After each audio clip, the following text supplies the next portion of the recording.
When men who are talking about free speech, when they go straight, their first mindset goes straight to porn and kids, that's disturbing. You are disturbing. Jubilee hosts more content. You can watch the slop, you can watch the middle ground. You don't have to watch the political ones. They just do that because they can. My issue is that we're even having a debate with these absolute lunatics, which inherently is giving value to their perspective. That's the thing that should be concerning, is who you're spreading it to, not that it shouldn't be platformed. Hey everyone, it's Friday, so it's time for Friday's Pool. And here he is, Connor Estelle. Connor Estelle, he was just on the most recent Jubilee debate, which was Mehdi Hasan versus 20 alt-right Republicans, but really it turned into one educated American citizen versus 20 fascists. He's a fascist, a Nazi, he's a Catholic. Not my words, his.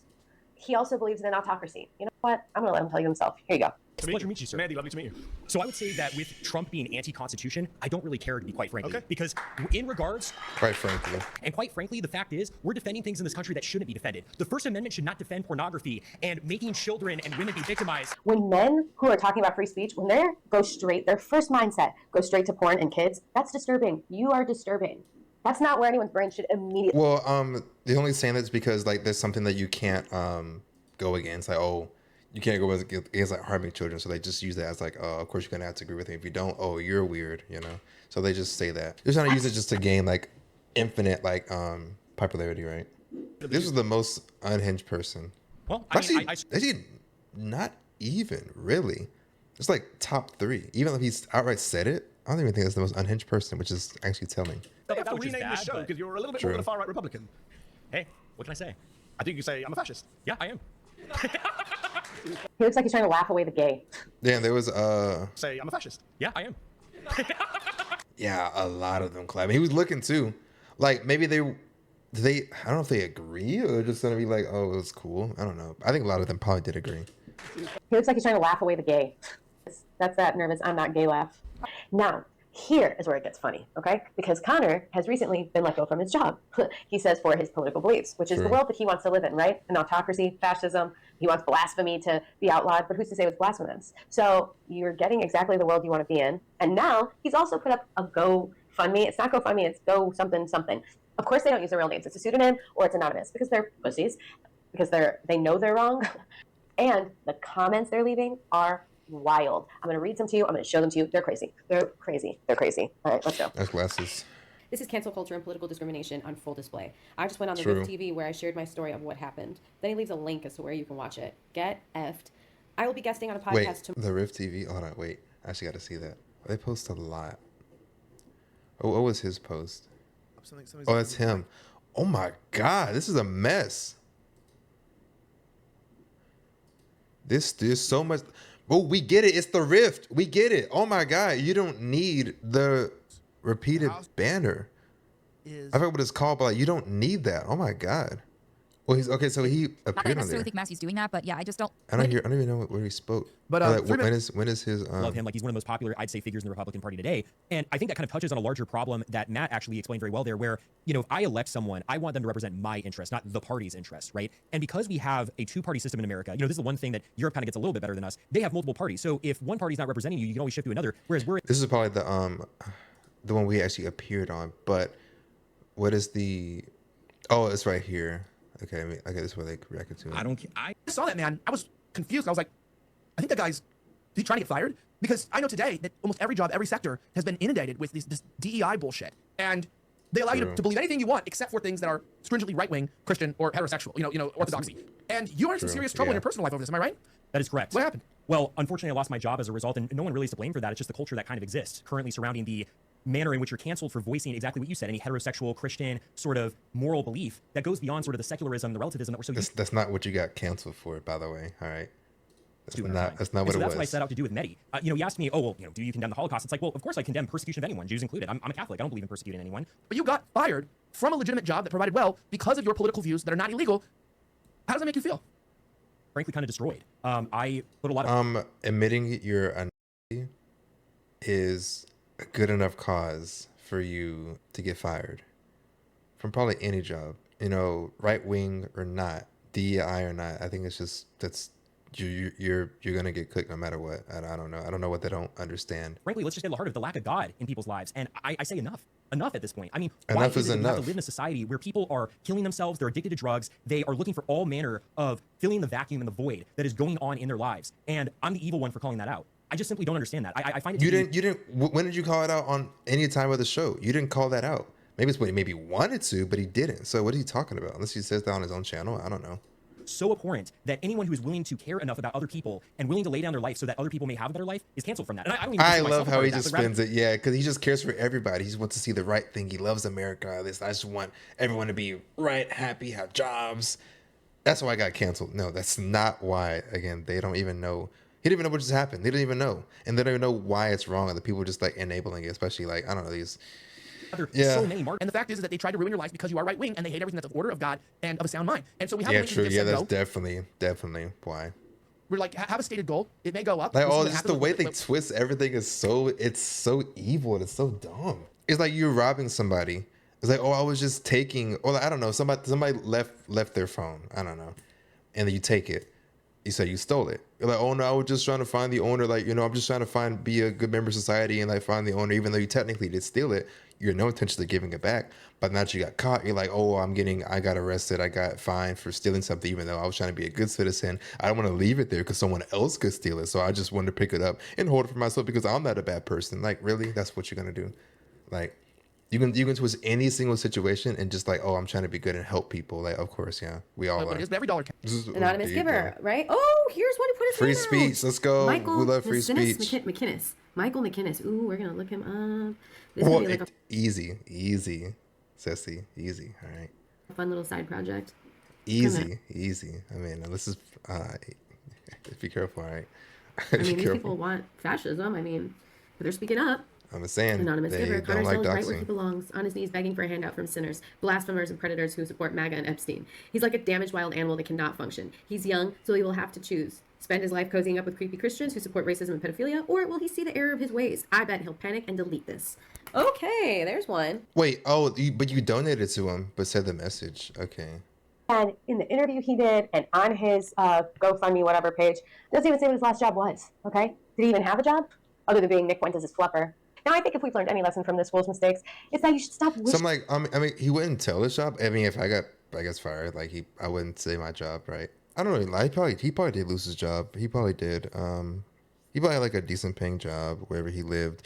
They saw the video, and they let him go. But he's not gonna tell what kind of job he had, obviously. Wishing things upon people you wouldn't want to have happen to you. This is Ceci. This is Friday's Fool. Have a great day. True. I'm going to go out on a limb here and say that I don't think this is good for society. So in this video, I'm going to break down just not this debate, but what I believe the impact of these sorts of debates are. So Mehdi Hasan debated 20 far-right conservatives in at least a few cases, just open fascists, through the website Jubilee. They host these sorts of debates. I think I covered a recent one with Sam Cedar, where it's, at least in this case, one person versus 20 other people, and it's sort of this rapid-fire debate process that I think is ridiculous. And this Mehdi Hasan debate now has 2.2 million views in just a day. So I'm going to get to my personal... Wait, hold on. I think it's like, 6 million now? Probably over 6. But you know what? Oh, they have almost 8 million. But you know what I say to that? Real quick, before I even look at anything.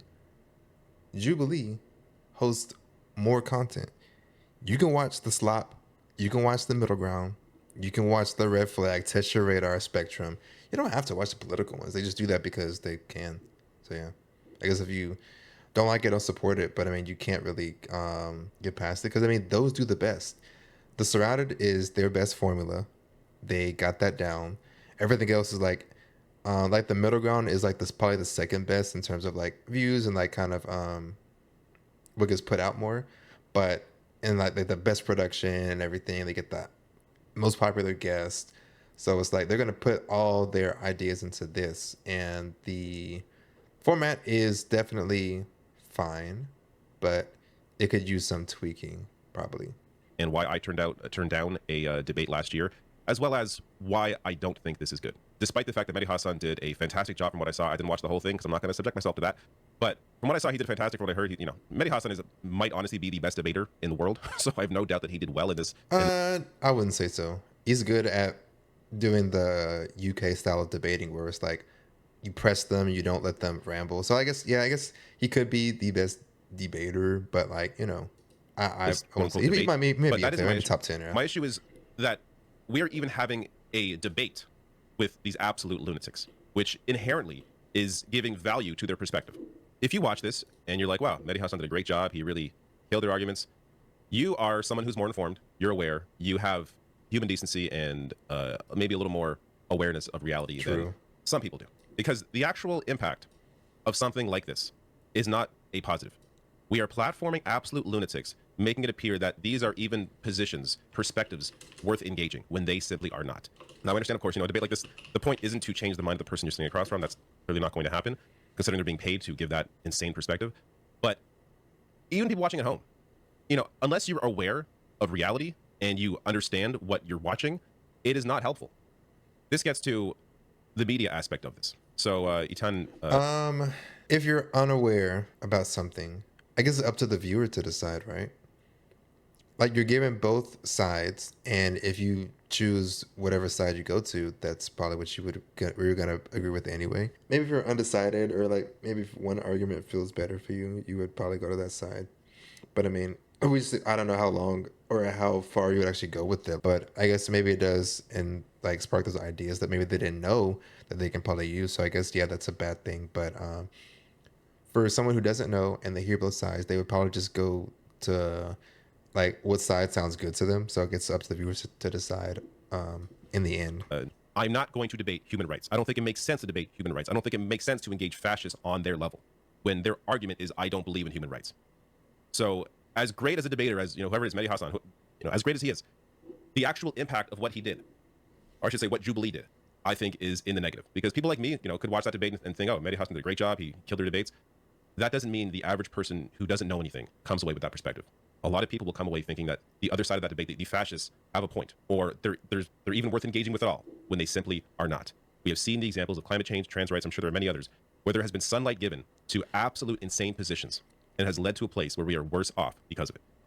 So the thing is with these, I understand both sides. I don't want to sound like I'm trying to be too neutral when I take a position, but yes, it is probably bad to platform ideas that shouldn't even be debated. I can agree with that. The issue is that you're debating crazy people and it gives value to their perspective, even though if they're completely wrong. The earth is obviously round. This earth is not flat.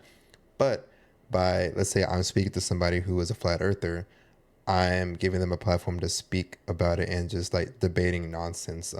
Same thing to a lesser degree of the Candace debate.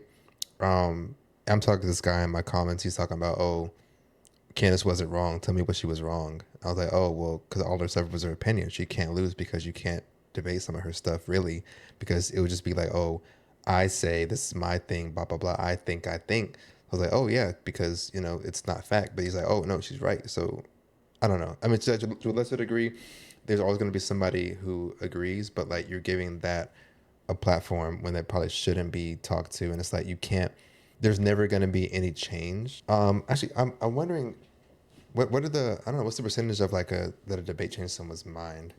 Like, it's probably really low. I think everyone just goes into a debate just to defend their argument or like just see who can probably outsmart them maybe. It's generally low. They're influential. They're mainly for the audience, not even for like the people you're actually debating. It's about like how much audience can you bring in with this, or maybe just how many people can you persuade in the middle, But it's really just depends. It depends on what the topic is too. Like stuff like this debate, I don't think anyone will change their mind based off of that. But it's just like it just probably just invigorates that type of talking points. I agree. It gives value to their perspective. Again, I'm debating a flat earther. Earth is not flat. Obviously, you can just, there's proof, there's evidence, there's everything that you can see that the earth is not flat. It's probably only good in one way. It's not productive in the way is if you're just bringing somebody on and you know nothing about the topic and you can't really push back and they can just kind of ramble on or even lie to you and your audience. So like, even if you don't agree with them, now it's in your mind that it's like, okay, you had no prior knowledge, so they can just say anything to you and you wouldn't agree, but you wouldn't disagree, So that's also scary. So I think if you do have stuff like this, you need to have someone who can actually challenge the positions and push back and know the facts, know the history of whatever you're talking about, to then oppose the other side correctly. If it's just like, at that point, if you want to have those ideas, you know, if you want to listen to the ideas, just listen to that, you know, on your own, like on other platform. It didn't have to be with somebody debating or like an interview of somebody just like saying things that you don't know, but your audience doesn't know as well. So you're just like putting them on your video, your platform, and you can't even push back on them. So I think it's valuable to also know what you're talking about, even if like, because he knew what he was talking about, Mehdi Hassan, but it didn't matter because the loudest side was the seemingly incorrect side, or like the, you know, the Yahtzees, the Yahtzees. So I don't know. I think I still probably want to go on Jubilee. I don't really care, but they're under fire. It is bad. And now it's a question of, should we be platforming these type of ideas? And again, technically no, but oh, it's so tricky because like, damn, hold on, maybe where's Ceci, right? Where's Ceci? You got to talk about this because like, sure, there are things that are incorrect, misinformation that shouldn't be posted, but I mean that's the internet. We can't. It's really hard to regulate misinformation, at least in the U.S. and everything, or at least like, you know, since we're so big on free speech, First Amendment, like. You can just say, oh, I'm just speaking my mind, whatever, which is true. They're speaking their mind, but it's just we have the right to platform them or not. So everyone has a voice, but how far should their voice travel, you know? I think that's the big thing. But you can always say what you want to say outside. You can get a microphone, say blah, blah, blah. That's free speech, whatever. As long as you're not harassing, you're not being violent, you're not disturbing the peace of people, you can do that. It's free speech. That's what free speech really is for. No one knows that, by the way. So that's fine, but it's like, okay, they're doing that on the street, but then you bring them on your platform and then they say the same things. Well, now you're spreading it to a larger audience. So I think that's the thing that should be concerning is who you're spreading it to, not that it shouldn't be platform, because everyone deserves a platform. You know, even if I disagree, you still have the right to say what you have to say. But so for Jubilee, I think they found a formula that works really well with the Surrounded. They know the touchy subjects. They know the prominent figures. They know who to invite to make this the best content possible. Like at the end of the day, this is content. We have to remember this is just content. Not to excuse it or to say it's fine, but like this is just content. This is what they do. They're a content agency that make videos. This is a left-leaning channel, but they do invite both sides. And the thing is with their, I don't know, I can't even say with this video, I can't say they're starting to lean more right just because they platform this. Really, honestly, I think if you don't want to watch these, just don't watch them. I'm not saying that they don't do harm, but it's really honestly up to the viewer to decide if you agree or not. That's what I think. They can probably still keep doing this. I don't think they're like starting to lean more right, but it is kind of scary how they can platform this. But again, I'm not against it, but it's a slippery slope. It really is. Like my opinion might change tomorrow or something, but it's like for right now, I'm saying like, yeah, these videos are still okay, even though I disagree with them, because at least I know I can make my opinion, and I have my opinions already, and I don't prescribe to it. And they have some type of responsibility for this. They can't just say, oh, well, we didn't say it. Okay, but you platformed it. So I don't know. Would Jubilee ever respond to this? Probably not. They just post content and go. Like, that's really it. It's fine to have this as long as you have somebody to combat it.